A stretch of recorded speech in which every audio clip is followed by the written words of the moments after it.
Jesus is the Son of God. He traveled around teaching. He taught math, science, PE. All right, you got me. Basketball wasn't around back then.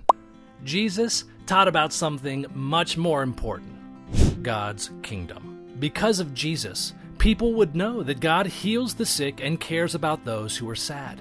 And since God is the creator of the universe, his powers are even greater than, well, you're about to find out. Jesus was showing the world what God is like because Jesus is God. One day, one of Jesus' best friends, a man named Lazarus, got really sick. His sisters, Martha and Mary, sent a message to Jesus. "Lord, the one you love is sick." When Jesus got the message, he said, "This sickness will not end in death. No, it is for God's glory." Jesus was up to something good. Instead of rushing to Lazarus, Jesus waited 2 more days. Then he told his disciples that Lazarus had fallen asleep and he wanted to go wake him up. The disciples were happy because they had bought a bunch of get-well balloons and they were afraid they would deflate. Scratch that. Balloons hadn't been invented yet. The disciples were happy, though. They thought if Lazarus was sleeping, that meant he wasn't dead. Maybe he was even getting better. But then Jesus told them that Lazarus actually was dead. Why would Jesus say Lazarus was sleeping when he knew Lazarus was dead? Because Jesus is God. He knew he could wake Lazarus up. And by waking him up, many people would see that he has power over death. So Jesus said to his disciples, "For your benefit, I am glad I was not there. Now you will believe. But let us go to him."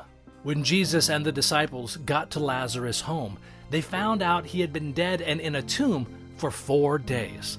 When Martha ran out to meet Jesus, she told him that she wished he had been there to help before he died. That means she believed he had the power to stop death, but not necessarily the power to reverse it. Then Jesus told her that Lazarus would rise again. Martha was a Jew, and most Jews believed that God would raise people from the dead in the future sometime. So she thought he was talking about that. But then he said, "I am the resurrection and the life.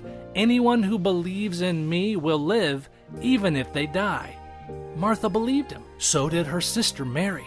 But they still didn't understand what was about to happen. The sisters were sad that their brother had died. Jesus was sad too. He even cried.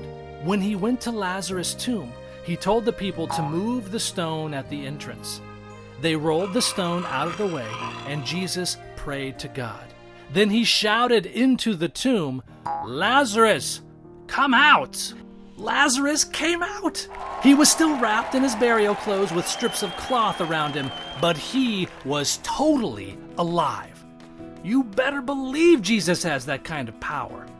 There were people all around that saw what happened, and they believed too.